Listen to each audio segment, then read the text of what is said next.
Mesdames et messieurs, bonsoir et bienvenue sur ce plateau. Un candidat, un programme, c'est le plateau que vous offre le Conseil supérieur de la communication en collaboration avec la RTB. Tous les 14 candidats à l'élection présidentielle vont se succéder sur ce plateau pour vous dire ce qu'ils comptent faire pour vous dans les 5 années à venir. L'invité du jour, il a 56 ans, marié et père de 5 enfants. Il est originaire du village de Fungou, dans le département de Gombousougou. Nous sommes dans la province du Zounego, dans le centre-sud du Burkina. Économiste, docteur en sciences de gestion, il a été député, il a été ministre. En janvier 1999, Kofi Annan, alors secrétaire général des Nations Unies, le nomme directeur général adjoint du PNUD, le programme des Nations Unies pour le développement. En février 2006, il quitte les Nations Unies et rejoint le groupe nucléaire français Areva pour y occuper les fonctions de chairman Afrique et Moyen-Orient et conseiller pour les affaires internationales. 2011, il s'installe comme consultant international dans le domaine du financement minier. À la faveur des élections couplées de 2012 avec les 9 députés de son parti, l'Union pour le Progrès, les 19 députés de son parti, l'Union pour le Progrès et le Changement, il devient le chef de file de l'opposition politique burkinabé. Avec vous ce soir sur ce plateau, dans ce premier numéro de votre émission Un candidat, un programme, nous avons le candidat de l'UPC, Zéphirin Diabré, candidat à l'élection présidentielle du 29 novembre prochain. Bonsoir, Monsieur Diabré. Oui, bonsoir. Avec moi sur ce plateau pour conduire cette émission, ma consoeur de la radio nationale du Burkina, Bénédicte Zouri Sawadogo. Bonsoir, Bénédicte. Obengebré, bonsoir, de la télévision BF1. Bonsoir, Monsieur Diabré. Bonsoir. Bien, nous allons articuler cet entretien-là autour de 4 grands points. Des points déclinés dans votre programme. Nous allons parler de votre philosophie, le Burkinlim. Nous allons également parler de votre vision pour les secteurs sociaux, votre vision de l'économie burkinabé. Et puis on va aussi parler du Burkina Faso après l'insurrection des 30 et 31 octobre 2014. Pour entamer cet entretien, Monsieur le Président, nous allons commencer par votre philosophie. Dans votre programme de société, vous souhaitez établir un pacte fondateur avec le peuple burkinabé. Un pacte que vous considérez comme le creuset de nos valeurs, le socle de notre identité collective et la boussole de notre devenir. Vous l'avez nommé le Burkinlim. Le Burkinlim. C'est un terme monéphone qui n'est pas facile à prononcer. Absolument. Vous parlez de valeurs comme la liberté, le patriotisme, le courage, le travail, l'excellence, l'intégrité, la fierté, la sobriété, la patience, la justice, la solidarité et j'en passe.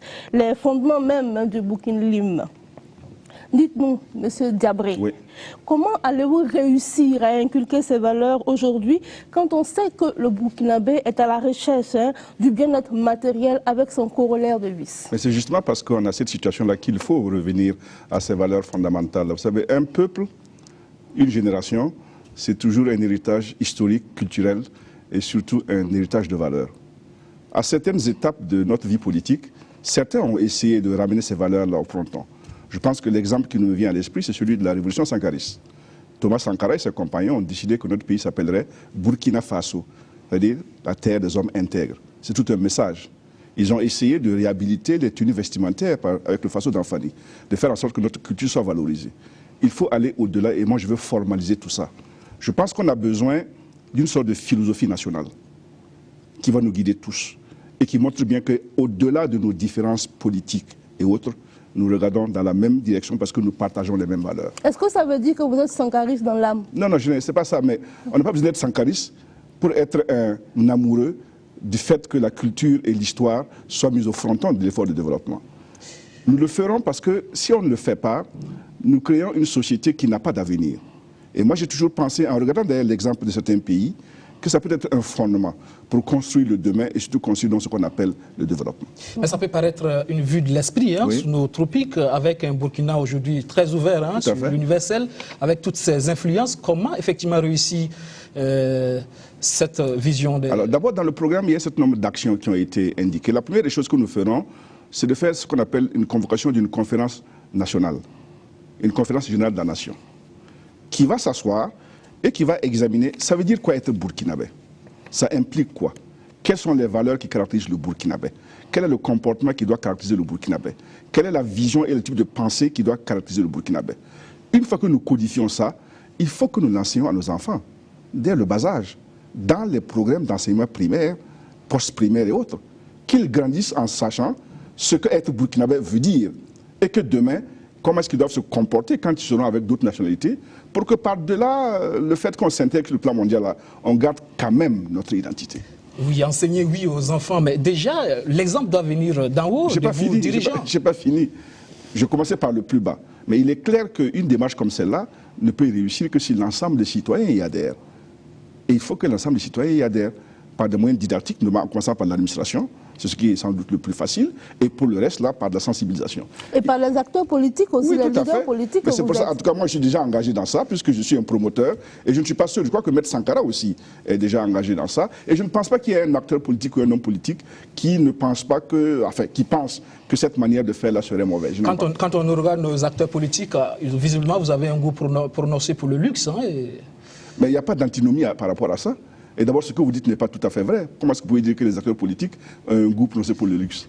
C'est ce qu'on voit à travers tout ce qui vous suit, les comportements, le matériel roulant. Oui, mais le matériel roulant d'un homme politique. Le matériel roulant d'un homme politique. Il n'y a pas que les hommes politiques qui ont des voitures luxueuses dans ce pays. Mais vous avez en main la gouvernance, vous devez donner l'exemple. Oui, mais donner la gouvernance, ça veut pas dire marcher à pied. Moi, je fais actuellement 16 provinces à travers le pays cette semaine-là. Je vais marcher à pied pour faire ça, pour donner l'exemple. J'ai besoin quand même d'une voiture qui soit solide pour le faire. Oui, on est d'accord avec vous, mais vous convenez parfaitement avec nous quand même que les acteurs politiques ne donnent pas l'exemple. Hein. Non, je ne suis pas d'accord. Parce qu'on a critiqué pendant longtemps le train de vie de l'État, par exemple. Vous êtes d'accord qu'au niveau des acteurs politiques, il y a un véritable problème par rapport... Qui est lequel? Non, par rapport au matu vu. Le respect des valeurs, la sobriété dont vous parlez. Il n'y en a pas. Mais ils font partie de la société. La vérité. La société est dans son ensemble gangrénée par ce mal-là. Ce n'est pas une maladie qui touche uniquement les acteurs politiques. On n'a pas dit uniquement. Voilà. Mais il faut commencer par vous, les leaders. Oui, mais on fera en sorte que je pense que beaucoup d'acteurs politiques, en tout cas, sont engagés sur cette voie-là. Et je suis persuadé que si je suis élu sur ce programme-là, tous vont me rejoindre. On va évoluer, effectivement, dans cette vision, dans cette philosophie. Je suppose c'est la culture qui est le socle de cette philosophie. Le développement de ce secteur-là au Burkina. Aujourd'hui, il est question d'économie de la culture, on parle d'industrie culturelle. Actuellement, le budget, c'est autour de 0,33%. C'est vrai qu'avec la transition, on a fait un petit effort, mais il reste que c'est un secteur qui reste le parent pauvre. Oui, justement, il ne faut pas toujours raisonner en termes de budget. Ça, c'est une vision du développement qui est dépassée. De penser que tout doit venir de l'État, alors qu'il y a des pistes qui sont très nombreuses. Il faut faire des investissements. Oui, même pas forcément. Quand, par exemple, nos musiciens vous disent de faire en sorte qu'un quota de leur musique soit respecté dans les zones chez nous, ça n'a pas besoin d'un budget pour ça. Il suffit que vous, à la RTB et autres là, vous acceptez de faire ça. On le fait. Oui, justement. Quand le BVDA fait son travail, ça n'a pas besoin d'un budget extraordinaire pour faire ça.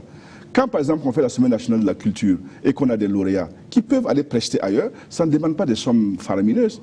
Quand, par exemple, les chanteurs vous disent de les aider contre le piratage, ce n'est pas des budgets énormes. Vous comptez faire quoi à ce niveau? Mais ce que je suis en train de dégrainer là, c'est ce que je compte faire en réalité. Faire en sorte que ces aspects, différents aspects-là, soient pris en compte dans la politique que nous allons mettre en œuvre pour faire booster un peu notre culture là et en faire une industrie. Mais il n'y a pas que la musique, il y a tout ce qui a trait, par exemple, aux sites culturels qu'il y a dans notre pays, dont il faut faire des lieux d'invitation, notamment de ceux qui sont à l'extérieur là, et de ceux qui sont à l'intérieur aussi, pour qu'ils viennent visiter sur le plan touristique. Il faut revaloriser tout ça. D'accord. Merci beaucoup, M. Gabré. On va parler également sport. Oui. Aujourd'hui, le domaine du sport est un domaine qui rassemble tout le monde. Tout à fait. Que tu sois opposant ou...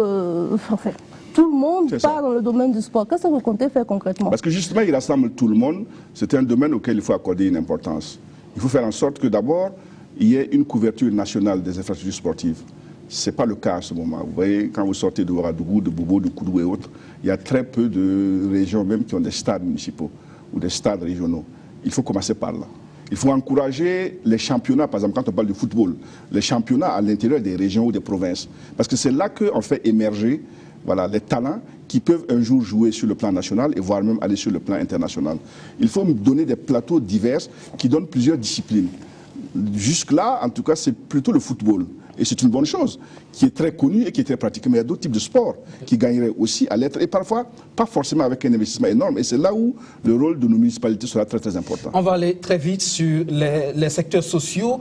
Vous parlez d'urgence dans votre programme.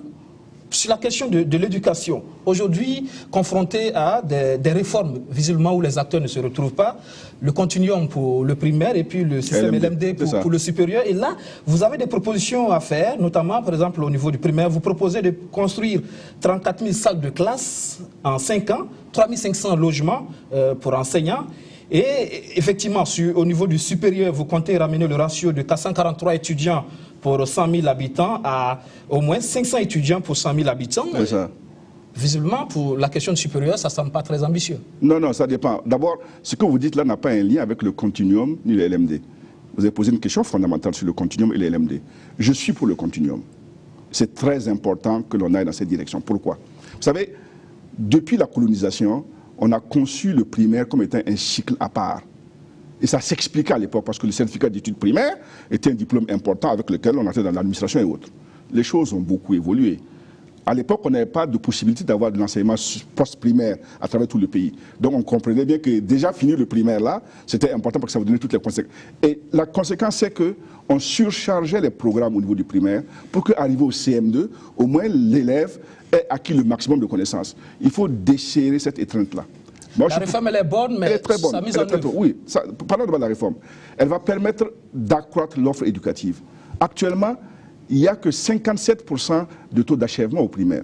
Dès lors que l'on rentre dans le continuum, ça veut dire que pratiquement tout enfant qui rentre au CP1, en dehors des déperditions-là, est assuré de continuer donc au lycée ou au collège, au moins jusqu'au niveau du BPC, l'âge de 16 ans. Et ça, il faut l'accepter. Maintenant, c'est vrai que comme toute réforme, c'est sa mise en œuvre qui pose problème, puisqu'il y a des questions d'infrastructure, il y a des questions de personnel.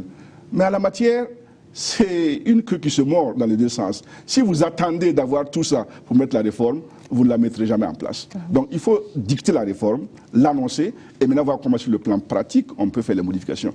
Et ce que j'ai annoncé là comme chiffre de salles de classe et d'écoles à construire, c'est exactement ce que dit le ministère en charge de la question sur la partie 2013-2015, que nous avons examiné, analysé et fait des projections sur donc, les 5 ans du premier mandat. Ce ne sont pas des chiffres tirés au hasard. La question des écoles sous paillotes, par exemple. Oui, tout à fait. Parce que la question des écoles sous paillotes, on a un certain nombre d'objectifs qui sont ceux des gouvernements précédents. Il ne faut pas inventer ou faire quoi qu'on invente la roue, qui sont des chiffres là qui ont été arrêtés. Mais qui n'ont jamais été réalisés. Oui, tout à fait. Parce Vous comptez faire quoi? Oui, on compte faire en sorte que la politique soit mise en œuvre, qu'on cherche les financements, qu'on les cherche avec diligence, qu'on fasse en sorte que les taux d'absorption soient élevés pour pouvoir y arriver. Voilà, donc ça ne pose aucun problème. Sur le LMD aussi, là aussi, je vais être très clair, il ne faut pas être démagogique, je suis pour le système LMD.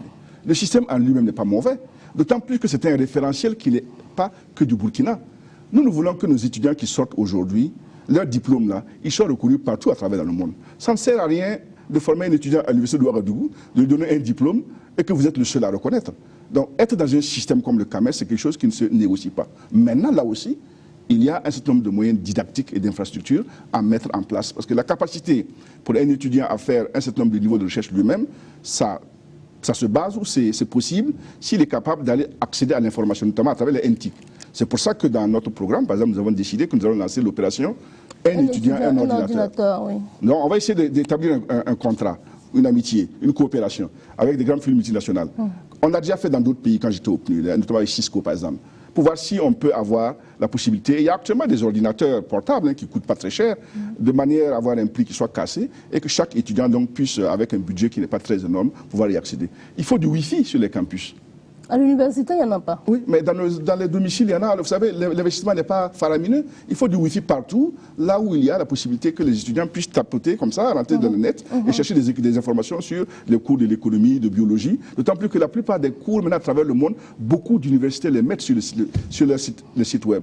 Qui font que même de Ouagadougou, on doit pouvoir, maintenant même à Harvard, rentrer et voir le cours d'économie de tel et tel professeur. C'est ça qui manque actuellement au LMD. Sinon, le LMD à lui-même, il n'est pas mauvais. Et je pense que les étudiants eux-mêmes sont convaincus de ça. Mais effectivement, dans le système éducatif, c'est une pyramide où le sommet est vraiment très restreint. Sur cette question de ratio, tout à fait. Visiblement, ça ne semble pas ambitieux quand vous voulez ramener ça de 500 étudiants. Non, le chiffre qu'on a donné est un chiffre qui date de 1913-1914.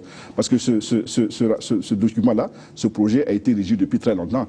Mais il est clair que, vous rappelez très bien, que nous ne sommes pas à un état d'esprit ni encore d'irresponsabilité de croire que c'est uniquement cet accroissement-là. On va l'ajuster quand on sera au pouvoir, bien entendu.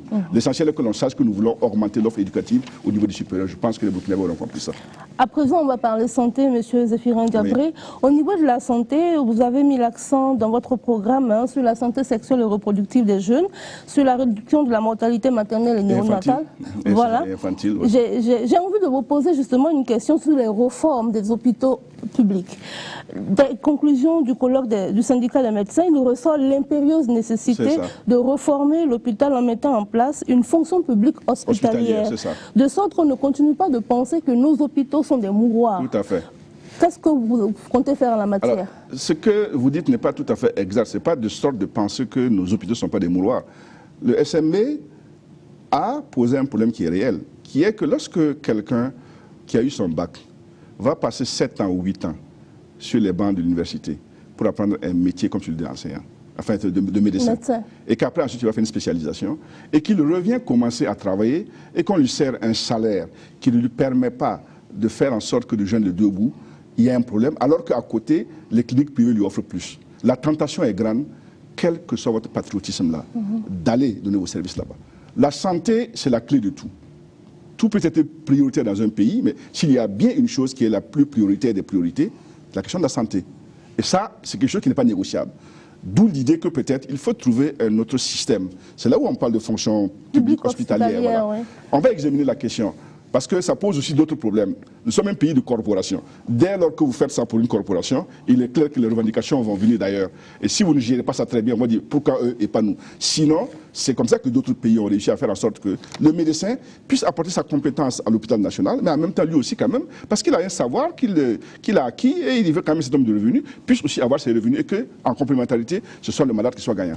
C'est quand même un secteur qui demande en tout cas beaucoup d'investissement. Oui, beaucoup d'investissement, tout à fait. La question par exemple des plateaux techniques. Oui, des plateaux techniques tout à fait à travers les régions, les provinces. Même la question des CSPS, on avait dit qu'on allait le transformer en CMA pour qu'il y ait au moins un médecin par commune. Bon, ça c'est pas acquis, ça il faut y arriver. D'autant plus qu'on a quand même en termes de médecins une offre qui est intéressante. On forme à peu près 500 médecins par an. Donc ils ne demandent qu'à être formés. Là où on a des problèmes, c'est au niveau des spécialistes, ou alors aussi au niveau des sages-femmes. Donc ça devrait être une possibilité, si bien entendu, au niveau des infrastructures, ça suit. Dans votre programme, vous dites quoi concrètement sur ça? Je dis ce que je vais faire là, c'est ce que j'ai dit. Je vous ai dit ça. J'ai dit qu'on va transformer les CSPS en CMA, par exemple. Monsieur Zéphirin Diabré, avec vous, est-ce que l'assurance maladie universelle pourrait être une réalité? Oui, tout à fait. Nous avons écrit dans notre programme que nous voulons que les dépenses quand même de santé des ménages baissent. On a un taux qui est ambitieux, qui est de 60%. Oui. Ouais, donc l'AMU, comme on l'appelle là, il faut qu'on la mette rapidement en œuvre.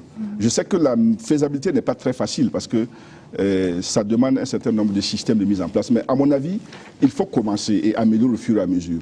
On peut commencer par exemple, ceux qui sont les plus répertoriables, c'est bien entendu les agents de l'État déjà. Il faut commencer à ce niveau-là. Voilà, mettre en place un système, sensibiliser les gens parce que je regarde un peu le déficit de ce domaine-là dans d'autres pays. Il ne faut pas qu'il y ait d'abus.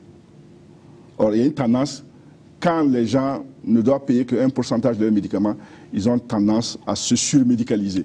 Et c'est ça qui amène souvent le déficit, comme on voit d'ailleurs en Europe et dans certains pays. Donc, mais je pense que les Burkinabés sont raisonnables et que ça devrait pouvoir aller. Sur la question des soins et la gratuité des soins, par exemple, qu'est-ce que vous proposez à ce niveau? Alors, la gratuité des soins, elle ne peut pas être généralisée pour tout le monde. Mais il y a au moins un domaine dans lequel on doit comprendre que ça doit être gratuit, c'est ce qu'on appelle les soins d'urgence. Prenez votre mobilette à Sankariare. Vous voulez aller, je ne sais pas où, à Bordeaux. Vous avez un accident, la circulation. On vous amène à l'hôpital. Mais clairement, vous n'avez pas dans votre poche l'argent qu'il faut pour acheter les médicaments, etc. On peut quand même admettre et accepter que là, les soins d'urgence quand même vous soient donnés. Et donc gratuitement. Le temps quand même que vous vous remettez de vos émotions et peut-être chercher de l'argent. Mais si déjà, dans cette situation-là, on vous dit, bon, mais ça tombe bien, non, mais là, il faut acheter, c'est quand même compliqué. Tout ce qui est lié à la femme et à l'enfant, il faut regarder jusqu'à quel niveau quand même on peut. Parce que les enfants qui naissent là, c'est notre devenir à nous. On doit pouvoir faire en sorte que ces soins-là soient pris gratuitement et que les femmes et les familles soient soulagées, quoi. Donner la naissance à un enfant ne doit pas être une occasion de dépenser de l'argent normalement. Pour beaucoup de Burkinabés, aujourd'hui, c'est un secteur, on a l'impression qu'il est beaucoup plus privatisé avec la naissance un peu partout. Oui, parce qu'il y a une défaillance du système. Il y a une défaillance du système public, malheureusement. Il y a une défaillance du système public. Bon. Je ne suis pas contre le système privé, bien au contraire. Il faut qu'il y ait une complémentarité des deux. Il faut qu'il y ait une complémentarité, mais il faut faire en sorte que le système public, en tout cas, puisse disposer de plus d'infrastructures et plus de personnel. On va aborder à présent la question de l'emploi. Au Burkina Faso, chaque année, selon votre programme, il y a 150 000 personnes qui arrivent avant votre programme. Bien sûr, chaque année, il y a 150 000 personnes qui arrivent sur le marché du travail et l'économie burkinabé ne crée que 20 000 emplois. Vous envisagez créer au moins 140 000 emplois par an, c'est-à-dire 700 000 emplois sur 5 ans. Deux préoccupations, justement. Pourquoi avoir ciblé les jeunes et les femmes? C'est la première préoccupation par rapport à ce taux-là. Et justement, comment réussir à créer 140 000 emplois? Donc, pourquoi avoir ciblé les jeunes et les femmes? Parce que c'est les couches les plus vulnérables. Le chômage frappe essentiellement les jeunes. Et c'est un problème. Quand on prend un jeune ou une femme qui a fait l'école, quelles sont les possibilités d'avoir un emploi? Moi, j'en vois 3. La première, c'est peut-être de passer un concours de la fonction publique et de devenir fonctionnaire de l'État dans une catégorie donnée. Ça, c'est un. La deuxième, c'est d'attendre qu'une entreprise de la place, ou une société de la place, ou une organisation non gouvernementale vienne vous embaucher. Et puis la troisième, c'est de créer vous-même votre emploi.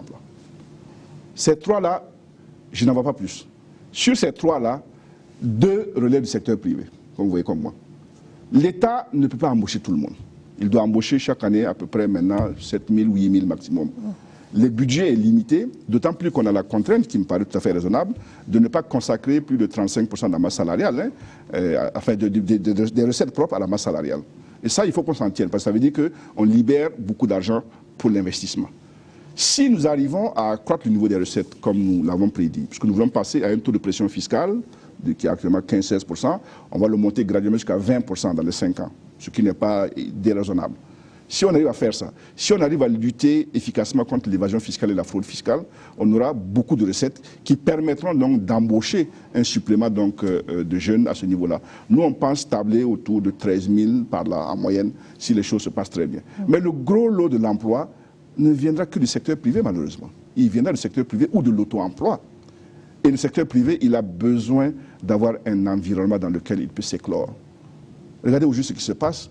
Nos entreprises sont asphyxiées par la question de la dette intérieure. L'État passe des commandes et ne paye pas ses factures. Ça pose un problème qu'il va falloir résoudre immédiatement. Il faut qu'on ait un pays qui soit ce que j'appelle en termes américains business friendly. Il faut qu'on invite les gens à venir investir au Burkina. Il faut que les Burkinabés qui peuvent investir viennent le faire. Il faut que ceux de la diaspora qui veulent investir viennent le faire. Il faut qu'on crée des entreprises. L'État ne pourra pas les créer. Il faut que le secteur privé donc ait les moyens de faire cette politique-là pour permettre d'embaucher tous ces jeunes-là. Et puis il y a la question de l'auto-emploi. Dans notre document, quand on parle d'économie, vous voyez qu'on parle de révolution industrielle. Nous pensons que la question de la transformation des produits de l'agriculture là, ça peut être une base à laquelle on peut démarrer. C'est là où beaucoup de jeunes peuvent rentrer, avec des projets novateurs, qu'il faut aider à pousser par des fonds de capital risque. Et qu'ayant créé ces entreprises-là aussi, eux aussi, ils embauchent leurs petits frères, et leurs cousins, et leurs neveux. Et comme ça, tout le monde a de l'emploi. C'est tout ce cocktail-là qui nous permet de penser, avec un taux de croissance de 2 chiffres, hein, on espère bien, qu'on peut arriver à ce que j'ai dit là dans le programme. La question, vous parlez d'auto-emploi, mais c'est aussi une question à la base de spécialisation aussi de la formation des jeunes. Oui, tout à fait, tout à fait. Tout à fait. Pas forcément. Disons que c'est une question lorsqu'on veut être employé. Parce qu'on vous demande un truc précis, mais auto-emploi, c'est-à-dire que si on veut créer une entreprise, bon, en dehors du fait qu'il faut savoir lire, écrire et bien écrire, on n'a pas besoin d'avoir une formation spécifique.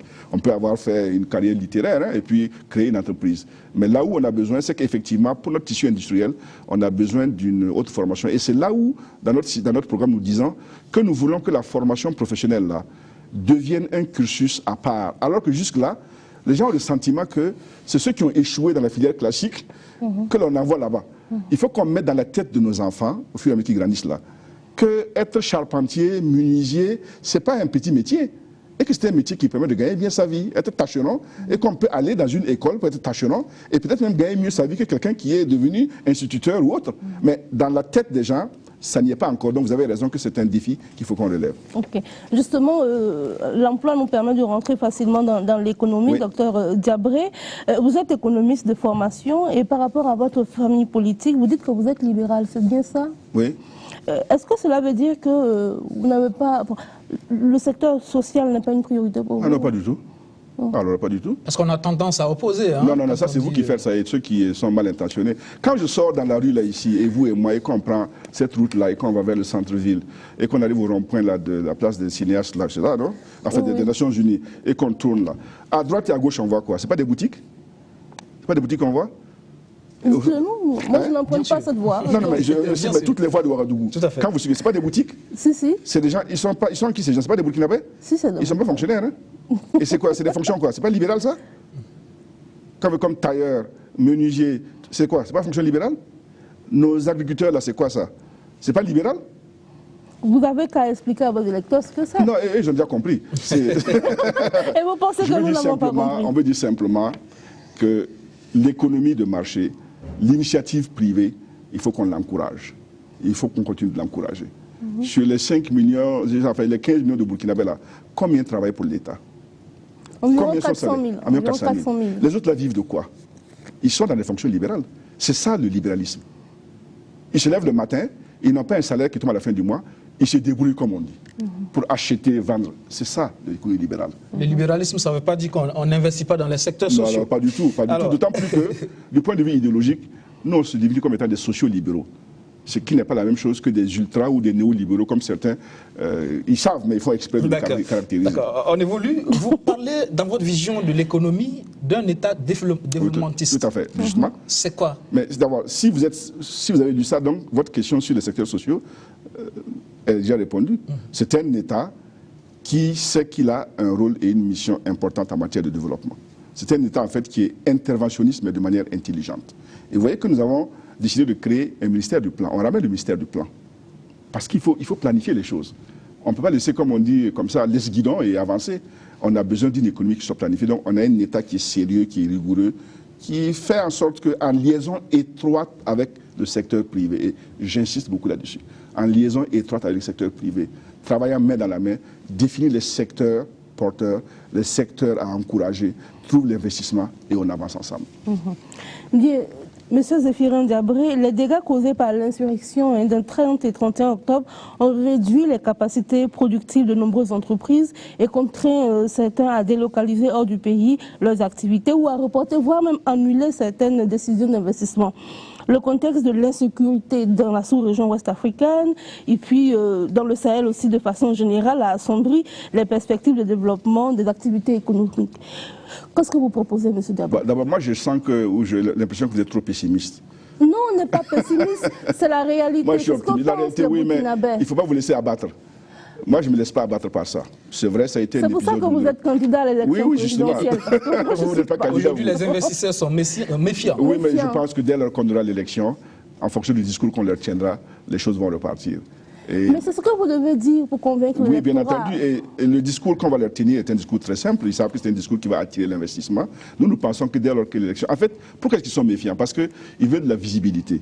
Nous sommes dans une transition. On ne sait pas trop jusqu'où ça va. Et regardez un peu les derniers événements avec le dernier coup d'État. Vous voyez, c'est le genre de choses qui font que quelqu'un qui veut mettre de l'argent au Burkina Faso se dit attention, est-ce que ça ira jusqu'au bout? Lorsque nous irons jusqu'au bout, quand on aura l'élection, qu'elle se déroulera de manière normale, sans acrimonie, sans conflit quelconque, que le vaincu va reconnaître sa défaite et que le vainqueur va s'assumer, vous allez voir que l'esprit va changer. Mais surtout, quand il va annoncer sa démarche économique, s'il dit clairement qu'il veut un pays où l'initiative privée est encouragée, il n'y a pas de gens qui ne viennent pas. Mais bien entendu, s'il arrive au pouvoir et dit que lui va tout nationaliser et qu'il n'aime pas les libéraux, les capitalistes, personne ne viendra ici. Voilà. Alors, dans votre programme, oui, vous, par rapport à la mobilisation des ressources, vous comptez sur les recettes propres. Oui. Voilà. Alors, la question de la fiscalité aujourd'hui, c'est un sérieux problème. On a vu le rapport du CNT récemment sur la fraude fiscale. Il y a de sérieux problèmes à ce niveau. Qu'est-ce que vous comptez faire effectivement? Mais justement, d'abord, pourquoi est-ce qu'il faut compter sur ces propres forces? Parce que ça fait partie de notre philosophie, le Burkina. Et ce n'est pas nouveau ça.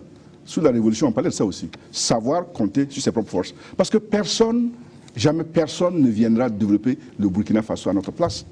Donc si nous avons besoin des ressources pour développer, pour investir, il faut d'abord qu'on puisse les trouver là. Et en faisant quoi? C'est par la pression fiscale.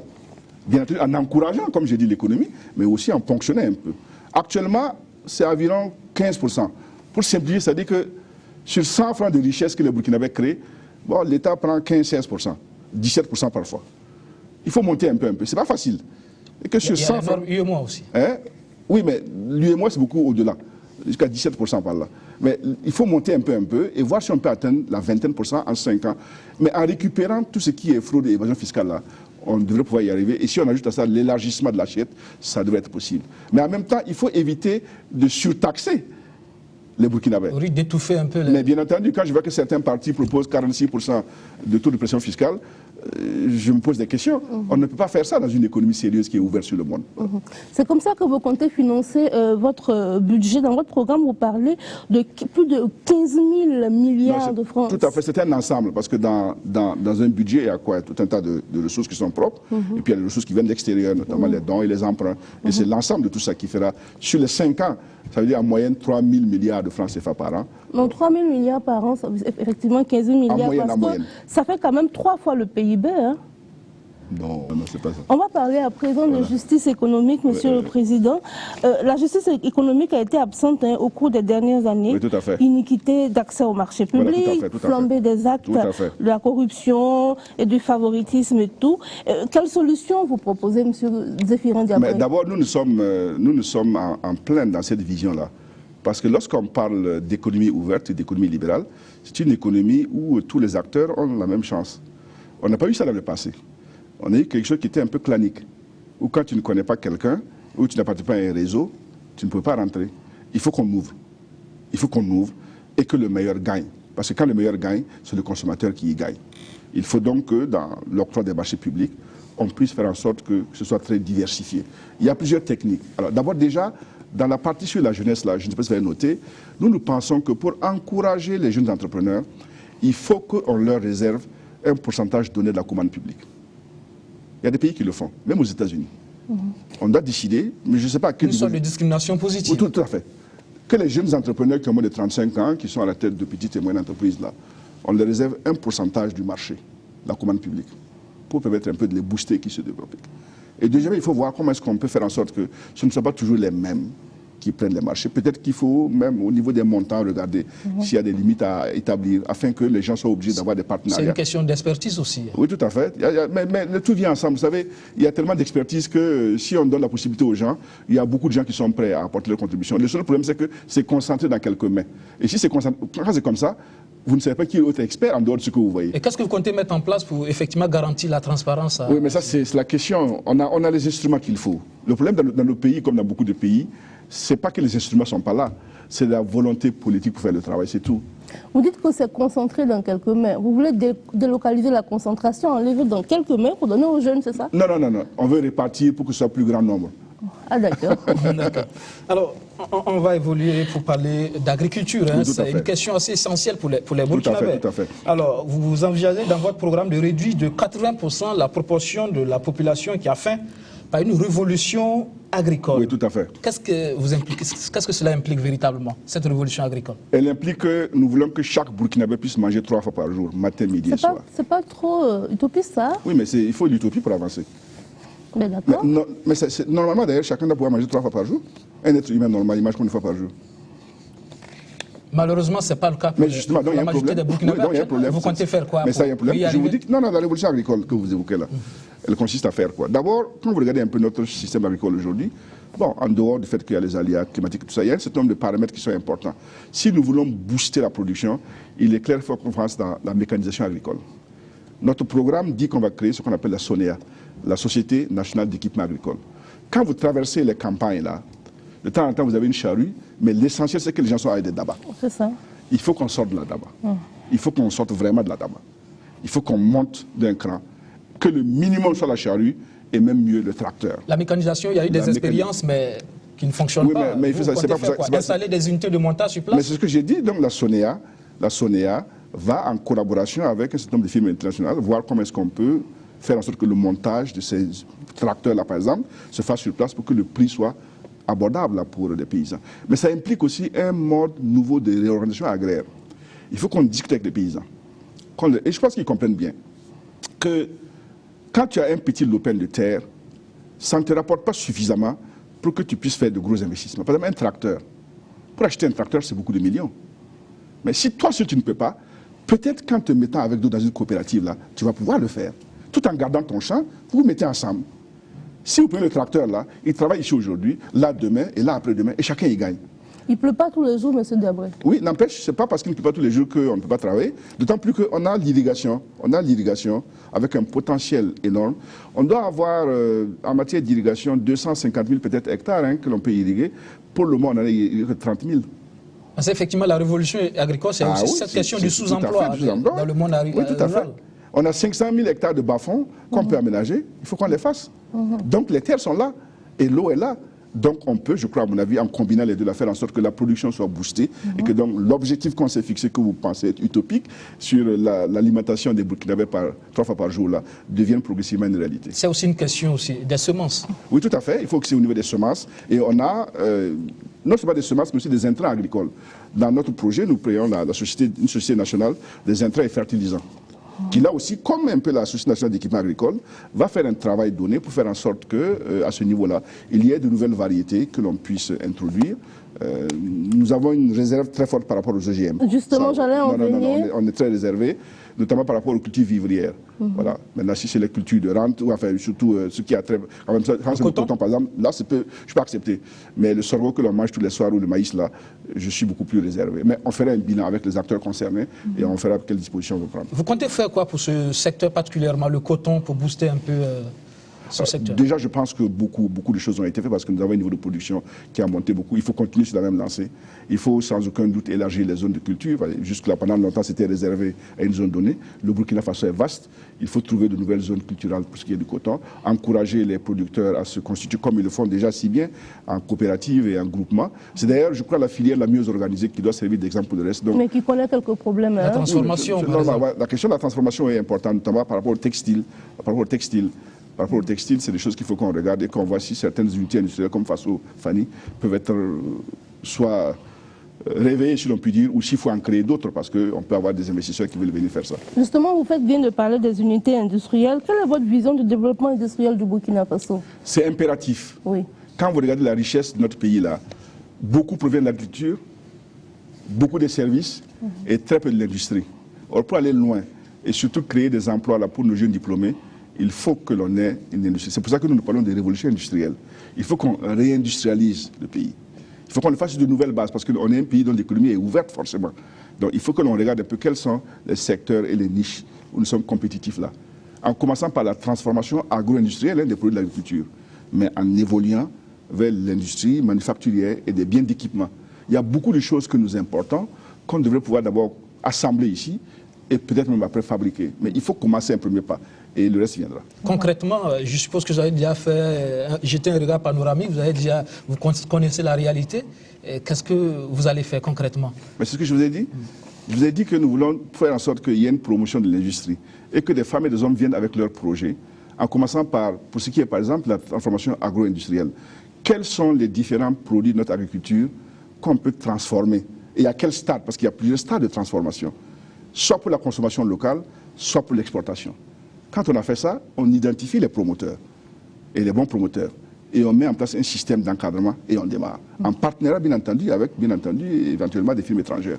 Au niveau des autres formes d'industrie, qui sont essentiellement légères, par exemple les biens d'équipement, il y a des gens qui sont prêts, qui ont des idées, qui sont intéressés à faire en sorte que dans tel ou tel secteur, ils puissent rentrer. L'essentiel est qu'on s'assure qu'en prenant en compte tous les facteurs de compétitivité, le produit qu'on va faire là, il sera de bonne qualité, mais un coût qui soit abordable pour le Burkinabé et moins cher que ce qui vient de dehors. À ce moment, la chose est gagnée. Justement, j'ai envie de m'arrêter sur une ville comme Bobo-Dioulasso, oui, parce qu'effectivement, Bobo-Dioulasso est la capitale économique du Burkina Faso. Malheureusement, l'économie à Bobo-Dioulasso pose problème. Les Bobolais le disent. Je pense que c'est une ville qui est quelque peu délaissée par les autorités politiques et les pouvoirs en place. Ça, c'est pas moi qui le dis, c'est un petit sondage que j'ai fait avec les auditeurs de Bobo-Dioulasso. Quelle politique vous comptez faire justement pour que Bobo-Dioulasso soit un véritable poumon économique pour notre pays? Alors moi, je ne suis pas très à l'aise de parler comme ça de régions ou des villes, parce que le Burkina est un tout. Oui. Oui, il faut qu'on évite ça. Je ne pense pas qu'une autorité politique quelconque ait mis à la tête de délaisser une ville du Burkina Faso. Il faut que nos frères bobolais sortent ça de leur tête. Il n'y a pas eu un complot contre eux. La réalité, c'est qu'il y a des unités qui se meurent là-bas, et donc ce sont des emplois de perdus. Oui, non, je sais, c'est la deuxième ville, mais on ne dirait pas. Oui, mais quand ces unités se meurent, ce n'est pas l'État qui les ferme, c'est la réalité économique qui s'impose. Ce n'est pas l'État qui vient les fermer. Donc on ne peut pas dire que... Mais il y a l'intervention de l'État qui devrait... Il a des limites. Non, non, non. Il a des limites, je m'excuse. Et moi, je ne suis pas pour qu'on dispose de l'argent dans un secteur qui n'a pas d'avenir. Parce qu'il y a beaucoup d'autres choses à faire. On a parlé quoi ici? De santé. Ça demande beaucoup d'argent. Et il y a d'autres formes d'investissement. L'argent, dans un État, il n'est pas extensible à volonté. Il a des limites. Donc l'État ne peut pas tout faire. Il ne peut pas voler au secours de chaque unité industrielle qui arrive et qui a des difficultés en disant prenez tant de milliards. S'il les a, oui, mais s'il ne les a pas. Donc il faut que les gens comprennent qu'il n'y a pas un complot. Maintenant, c'est vrai, c'est une zone qui a vocation à devenir économique et c'est une zone dans laquelle nous, on veut créer ce qu'on appelle les zones économiques spéciales dans le programme. En faisant quoi? Il y a beaucoup de choses qu'on peut produire dans un pays, même si le pays ne le consomme pas. Produire qui crée de l'emploi. Si on crée des zones bien aménagées, et on demande à des entreprises étrangères, il y a ici de la main-d'œuvre qualifiée, il y a tout un tas d'équipements, venez, produisez et puis vous exportez. L'essentiel est que vous donnez du travail à nos jeunes. Et parfois vous le faites même sans payer de droits de douane ou de taxes. L'essentiel est que vous donnez de l'emploi à nos jeunes. Et beaucoup de l'assaut dans notre esprit et dans notre vision là, c'est à ça que ça va servir bientôt. Vous avez des unités qui sont victimes de la concurrence, notamment avec la fraude sur certains produits. Vous avez par exemple la SN Susuko en crise actuellement sur cette question de production, de stock qu'on a du mal à écouler parce qu'il y a de l'importation à côté. C'est vrai que la production de la SN Susuko ne couvre pas forcément tous les besoins en consommation, mais il y a du travail de la part de l'État à faire à ce niveau. Lequel ? Par rapport à cette question de stock qu'on a du mal à écouler alors qu'il y a des licences d'importation. Oui, tout à fait. Donc si c'est des décisions que l'on prend, ça c'est pas compliqué. Il suffit de travailler sur les licences d'importation là pour que la Susuko puisse vendre son sucre. Maintenant, ça c'est des décisions politiques qui n'ont rien à voir avec même une gestion économique. Hein. La question parfois est de savoir si ce qu'on importe est moins cher que ce que l'on fait localement. Et là, c'est notre affaire. C'est aussi la question de la fraude. Ah, oui. Oui, la question aussi de la fraude. Mais la fraude, ça marche comment? La fraude, ça marche quand le produit national n'est pas compétitif. Si le produit national est compétitif, il n'y a pas de fraude. Donc pour vous, c'est un problème de compétitivité. Mais bien sûr, il faut qu'on recherche les voies et moyens de la compétition. Il faut qu'on retrouve, et ça, on peut le retrouver. C'est la seule manière de protéger l'industrie. Sinon, quelle que soit la mesure que vous prenez, vous ne pourrez pas mettre un douanier ou un policier à chaque arbre d'une frontière. Ce n'est pas possible. Et celui qui vous dit ça est démagogique, est un menteur. Vous ne pouvez pas faire ça. Et dès lors que vous n'êtes pas en situation où votre production nationale là, est capable de compétir avec ce qui vient de dehors, là, vous avez un problème. Or, ça, on peut trouver. Un cas comme le sucre, par exemple, je crois effectivement, tant qu'on a du sucre sur le plan local, il faut voir quelle est la rationalité d'autoriser qu'il y ait d'autres importations. On dit la Susuko elle seule n'arrive pas à couvrir. Mais il ne faut pas que les importations là, viennent dépasser ce qu'elle produit et que le total là, soit supérieur à ce que la population a besoin. Là, ça crée un problème. Donc, votre vision, ce n'est pas le problème de la nationalisation comme certains veulent le faire. Non. C'est plutôt le privé. Ce n'est pas la solution. Ça, c'est une hérésie économique. Ce n'est pas parce que l'État va devenir actionnaire ou propriétaire que ça va tout régler. Ceux qui le disent, ça n'a pas fait l'économie. Vous comptez sur le privé? Je compte sur les acteurs du secteur privé et du secteur lui-même. C'est eux qui peuvent faire ça, avec l'appui de l'État et son encadrement. Mais je ne vois pas l'État en train d'être acteur et propriétaire lui-même de ces usines-là. Pas du tout. On va à présent, Monsieur le Président de l'UPC, Zéphirin Diabré, nous allons parler des mines et de l'énergie. Oui. Le Burkina Faso est un pays minier, mais ça ne se ressent pas beaucoup dans le développement local. Comment comptez-vous y prendre pour que le Burkinabé profite de son sous-sol? Alors, vous êtes un peu très sévère dans votre jugement. Vous voyez, quand vous dites que ça ne se ressent pas tout à fait dans le développement local, il faut tempérer. Monsieur Zéphirin Diabré, je ne suis pas sévère, c'est la réalité. Attendez. Au Burkina Faso, il y a des crises dans les sites miniers. Oui, attendez. Je pense qu'il faut trouver une formule qui soit gagnant-gagnante. Il y a un certain nombre de choses qu'on attend des industries minières. Et c'est tout à fait normal. On attend que sur le plan local, elles puissent aider les populations. Absolument. Voilà. Mais eux vous disent, nous, ce qu'on a, on le donne à l'État. Et l'État, lui, quand il le prend, ça va dans un pot commun, ça ne repart pas sur les populations. Malheureusement, la Constitution dit que les ressources appartiennent au peuple. Oui. Est-ce que c'est à l'État de gérer effectivement? Mais l'État est là au nom du peuple. Vous voulez qu'on fasse comment? C'est l'État qui est là au nom du peuple. Quand l'argent est dans le budget de l'État, là, c'est pour tout le peuple. Est-ce que c'est une bonne chose que l'argent, par exemple, des mines aille directement dans le budget de l'État? Non, il faut qu'on ait les deux. Il faut qu'il y ait bien entendu une partie, parce que les mines, même si le gisement est dans une région donnée, c'est quand même le Burkina Faso. Oui. Une richesse qui est quelque part au Burkina Faso doit profiter à l'ensemble des Burkinabés. Mais elle doit aussi profiter aux gens de la région où elle est présente. Donc il faut deux choses.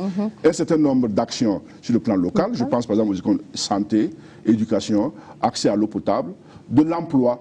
Encore que je ne suis pas d'accord avec ceux qui pensent qu'on doit réserver de l'emploi aux ressortissants de la zone. Nous sommes tous Burkinabés. S'il y a une usine quelque part, elle doit embaucher, l'essentiel est que ce soit un Burkinabé. Mais dire que c'est uniquement les enfants de la communauté dans laquelle on est installé qu'on doit privilégier, ça peut amener des problèmes. Parce que ça, ce n'est pas raisonnable en termes de Burkindim. Et donc, je ne m'associerai pas à ce genre de considération. Mais déjà, si au niveau de l'accès à l'eau potable, à la santé, notamment infantile et maternelle, à l'éducation, les entreprises minières là, peuvent, dans la localité où elles sont là, apporter un petit plus. Je pense que ça, on peut leur demander ça. Et certains, en tout cas, s'y mettent déjà. Mais pour le reste, il faut qu'en même temps, l'autre partie de l'argent, quand même, vienne dans la caisse de l'État, qui, lui, le sert pour l'intérêt général. Parce qu'il y a des pays comme le Ghana qui ont des expériences en la matière, en matière de gestion des ressources minières, par exemple, mettant en place des fonds génération future. Oui, tout à fait. Nous aussi, on a prévu ça, mais ce n'est pas contradictoire avec ce que j'ai dit. Ils n'ont pas dit, personne n'a jamais dit qu'au Ghana, toutes les ressources l'avons uniquement sur le plan local. Sur le fonds générationnel, nous en avons parlé, effectivement, l'or que nous avons par exemple dans notre sous-sol, il nous appartient à nous, mais il appartient aux enfants qui vont dire demain. Absolument. Donc il est bon qu'une portion de ce que l'État gagne dans ça là soit mis dans un compte séquestre, un compte bloqué. Pour que dans 100 ans, on dise à ceux qui seront là, parce que nous serons tous déjà partis, vous savez, vos devanciers là, vos grands-pères ou arrière-grands-pères, ils ont trouvé de l'or, ils l'ont exploité, ils ont eu tas d'argent, voilà ce qu'ils ont posé pour vous. Et dans notre projet de société, c'est écrit noir sur blanc. Et à côté de cela, nous déployons un deuxième fonds qui a vocation plus générale à travers le développement de l'ensemble du pays. On crée ce fonds-là parce que ce qui pose problème souvent, c'est que dès lors que l'argent rentre dans le budget de l'État, on ne sait plus très bien à quoi il a servi. C'est ça le problème. Et les gens vous disent, oui, parce que c'est fongible, puisque ça rentre dans une rubrique commune. Si on crée un fonds qui collecte les ressources, on peut dire, ah, la route qui va de telle commune à telle commune-là, elle a été financée grâce aux recettes de l'or. À ce moment, c'est très visible. C'est là où la gymnastique n'est pas facile. Mais en même temps, un budget de l'État est un instrument autour duquel on ne peut pas faire ce genre de gymnastique facilement. Ce secteur, c'est aussi la question de la transparence. Hein. Oui, tout à fait, tout à fait. Là, vous avez raison. C'est le métatoton, on ne sait pas telle mine appartient à qui. Voilà, tout à fait. C'est même pas les mines, c'est les permis. C'est pas les mines, on sait. Les permis. C'est les permis. Et nous avons dit dans notre programme que nous voulons que ce soit fait comme au Ghana, qui est un site web, où tous les permis sont répertoriés avec le nom des propriétaires. D'abord, ça permettrait de savoir qui a combien de permis dans ce pays-là. Parce qu'il y en a qui en ont plusieurs. Je ne sais pas. Je dis qu'on pourra le savoir. Parce qu'actuellement, quand vous voulez savoir qui est le propriétaire d'un permis, il faut aller au ministère, il faut rentrer, il faut voir quelqu'un, il faut qu'on fouille. Soit on vous donne, soit on ne vous donne pas. Ce n'est pas normal. On doit, sur un site web, en cliquant sur un permis donné, voici le nom du propriétaire, personne individuelle ou une société, et puis un résumé un peu de ce que la personne a comme activité, voilà, pour qu'on sache à qui appartient tous ces permis-là. Et ça, effectivement, à ce niveau-là, il y a un flou total qu'on ne peut pas accepter. Donc ce site web sera créé.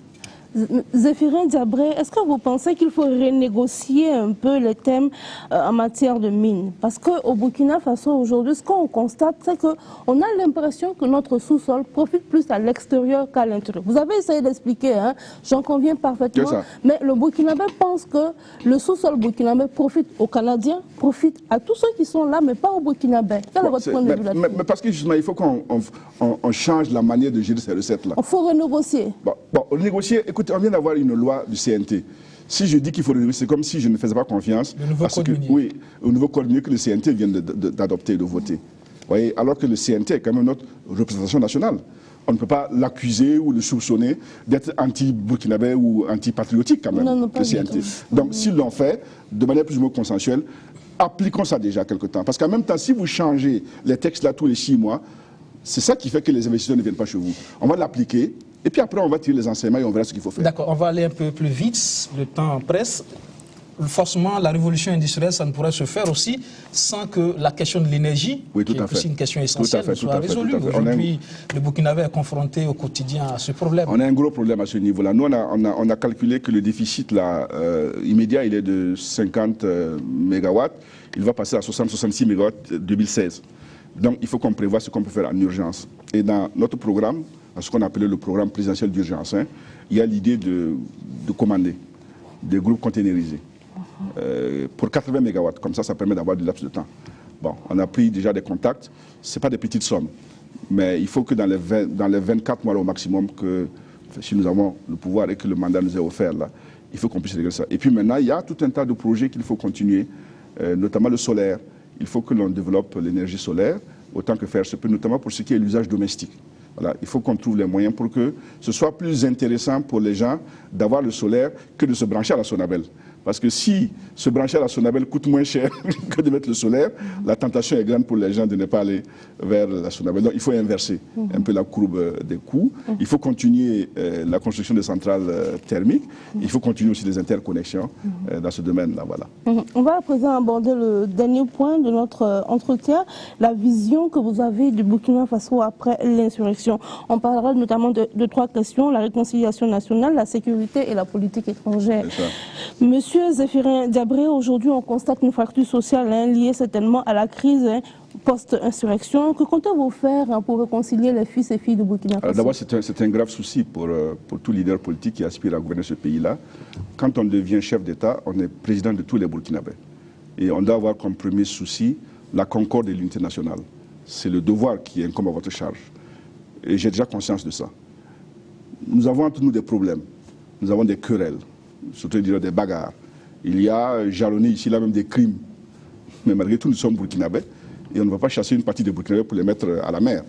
Il faut donc qu'on trouve un moyen pour se retrouver en tant que nation unie et solidaire, parce que c'est la seule manière pour nous d'aller de l'avant. Cela dit, pour le faire aussi, il y a parfois un certain nombre de vérités à sortir. Et parfois, les sortants aussi, bon, ça fait que les cœurs s'apaisent. Quand on pense par exemple aux crimes de sang qui ont jalonné notre histoire, parce que c'est cela, essentiellement, qui crée la fracture sociale là. Vous voulez repartir jusqu'à 87? Non, je parle des crimes économiques. Non, je parle des crimes de sang. Oui. Vous savez que vous suivez les discours là, de mes campagnes, parce que quand on dit ça dans les campagnes, c'est la partie la plus applaudie. Quand on dit que sur les crimes économiques, là, on repart jusqu'au 15 octobre 87, là, et que là vous avez une ovation totale. Donc ça montre bien que les gens attendent. Mais sur les crimes de sang, il faut bien qu'à un moment donné qu'on trouve, parce que la journée de pardon qu'on a organisée, elle pose problème. Dieu merci, on a une commission qui a été mise en place par la transition. Et il faut s'appuyer sur le travail qu'elle a fait. Trouver un moyen qui est à la fois la vérité, que la justice passe parfois et que cela permette la réconciliation. Mais il est clair que pour moi, c'est un devoir impératif auquel il faut s'attaquer dès ma prise de fonction. Donc pour vous, il faut la justice, la vérité avant la réconciliation? Il faut d'abord la vérité. Ah d'accord. Il faut d'abord la vérité. Et puis la justice, s'il le faut. Pas forcément partout, dans tous les cas. Il y a des cas où il faut la justice. Voilà. Et puis maintenant la réconciliation. Les trois vont ensemble. Parce que les gens veulent savoir, bon, ah oui, c'est bien de se pardonner, mais sur la base de quoi? Qui a fait quoi? À qui? À qui, voilà. Et souvent, quand on a ça quand même, le Burkinabé est très tolérant. Il dit, bon, d'accord, j'ai compris maintenant, bon, je te laisse avec Dieu, et il t'a pardonné. Mais s'il n'y a pas ça, c'est difficile d'avoir un pardon. Or, il faut qu'on se pardonne à un moment donné pour pouvoir avancer ensemble. Et après l'insurrection des 30 et 31 octobre, et puis après le coup d'État, il y a les fils et filles du Burkina Faso qui vivent en dehors du pays. Est-ce que vous êtes prêts à les rappeler pour venir construire ensemble le Burkina Faso? Mais notre programme dit clairement que tout Burkinabé qui peut apporter sa contribution à la mise en œuvre de ce programme-là et au bonheur du Burkina Faso est le bienvenu. Maintenant, tout Burkinabé aussi qui rentre dans son pays est soumis aux lois de son pays. S'il y a des éléments de loi qui le concernent, il répond devant ces éléments-là. Mais on empêchera quiconque là, de venir nous aider à construire le Burkina Faso. Pour mettre en œuvre votre programme, vous avez besoin d'un environnement sécuritaire assez important. Là, à ce niveau, qu'est-ce que vous comptez faire quand on regarde l'environnement? Déjà au niveau interne, pour cette campagne déjà, vous bénéficiez de l'appui du ministère de la Sécurité par rapport à vos déplacements à l'intérieur du pays, par exemple. La crise, c'est aussi au niveau de la sous-région. On parle de terrorisme un peu partout. Qu'est-ce que vous comptez faire à ce niveau? C'est un gros souci, c'est un très très gros souci, pas seulement pour le Burkina Faso, mais pour l'ensemble de la sous-région. Nous sommes ce qu'on appelle dans l'œil du cyclone. Regardez ce qui s'est passé hier à Paris. Ça montre bien qu'on a affaire à un adversaire qui est coriace et tenace et qui ne reculera devant rien. Il faut donc que nous nous armons de courage et de détermination. Est-ce qu'on a les moyens? Il faut qu'on les trouve, on n'a pas le choix. C'est vaincre ou périr, comme on dit. Allez renforcer le recrutement? Oui, tout à fait. Il faut qu'au niveau du recrutement des forces de défense et sécurité, mais surtout de leur équipement et de leur formation, on puisse leur donner les moyens d'assurer la sécurité des personnes et des biens. Il y a deux aspects. Il y a d'abord ce que j'appelle l'insécurité que nous vivons à travers ce qu'on appelle le phénomène des coupeurs de route. Ça, une armée classique ou des moyens de défense classiques peuvent en venir bout. On détermine un foyer ou on tombe sur une opération et on fait une action. Il y a la menace djihadiste qui est beaucoup plus complexe, qui, elle, était une sorte d'ennemi invisible. Et on l'a vu récemment, hier encore à Paris. Et là, c'est beaucoup plus compliqué. Il faut un système plus sophistiqué qui mette en liaison l'ensemble des États de la sous-région là, pour qu'on puisse aller ensemble. J'en ai conscience, j'en ai vraiment conscience, et je sens que ça va être un des plus gros défis à relever.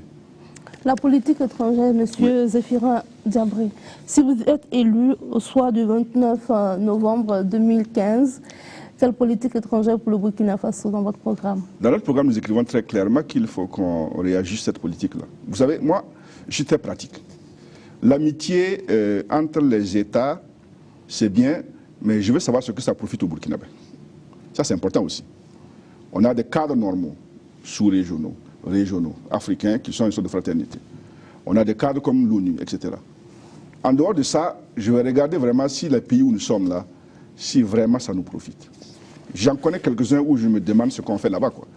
Je ne serai pas le président qui va nommer des ambassadeurs. Vous allez réduire les ambassades? Non, je vais regarder. Et les ambassades où vraiment je ne sens pas que ça apporte quelque chose au Burkina Faso, je ne vais pas continuer à les maintenir. Mais au-delà de ça, je vais transformer notre diplomatie pour qu'elle soit une véritable diplomatie au service de l'économie.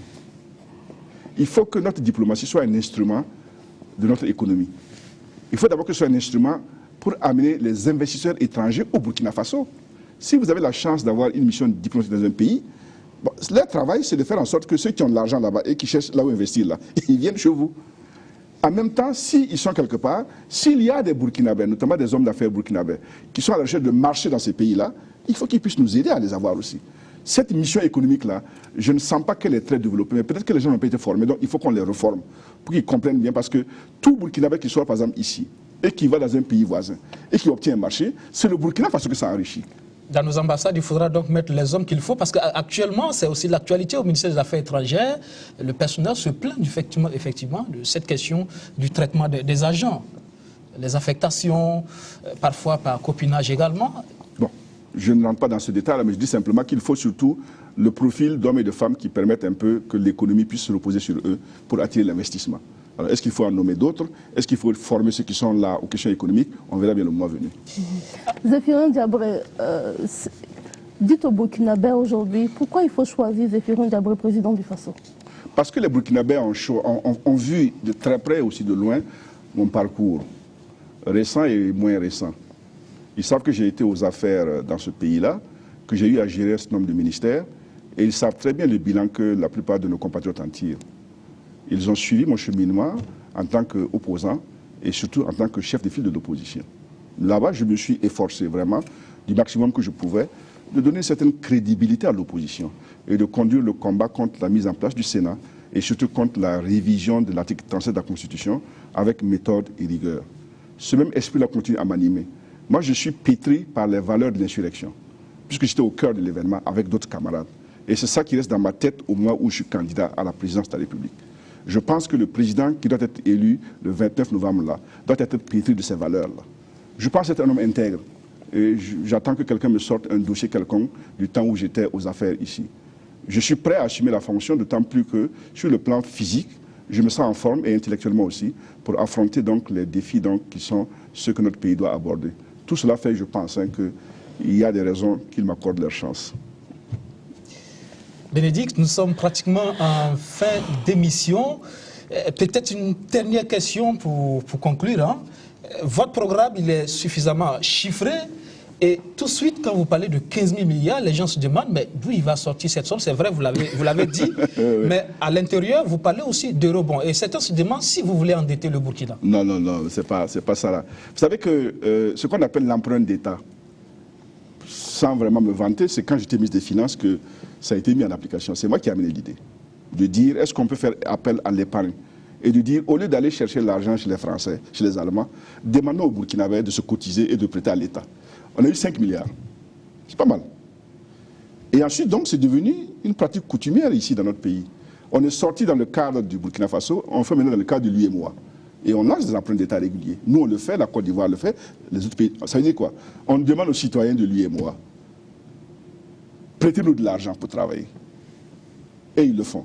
Mon idée, c'est qu'il faut aller maintenant au-delà de l'UEMOA. Il faut aller dans le monde. Et pourquoi? Parce qu'il y a une différence quand vous vous endettez auprès d'un État ou d'une institution financière comme la Banque mondiale ou le FMI. Eux, ils peuvent vous dicter leurs conditions. Alors que quand c'est des citoyens à travers le monde qui ne se connaissent même pas là, vous avez une plus grande marge de manœuvre. Donc en réalité, c'est pour échapper aux contraintes là que j'envisage cette solution. Merci beaucoup. Zéphirin Diabré, président de l'UPC. Nous sommes au terme de cet entretien. Merci à vous, merci à Aubin Gebré de la télévision BF1, merci aux téléspectateurs et à tous les électeurs du Burkina pour avoir suivi cette émission. Un candidat, un programme, parrainé par le Conseil supérieur de la communication. Nous vous attendons au soir du 29 novembre. On verra. Bonne chance à vous, monsieur. Merci beaucoup. Merci. Demeure mon pays, même si on n'a pas d'argent, je suis fier d'être de ce beau pays. Même s'il est petit, le Burkina demeure mon pays. Même s'il est coma, pour moi il n'y a pas plus beau pays que le mien.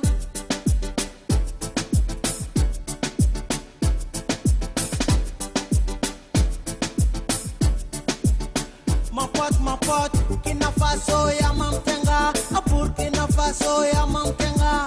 Potera mebi wati ma patentume, si mamiol mim si jangati pa bumi.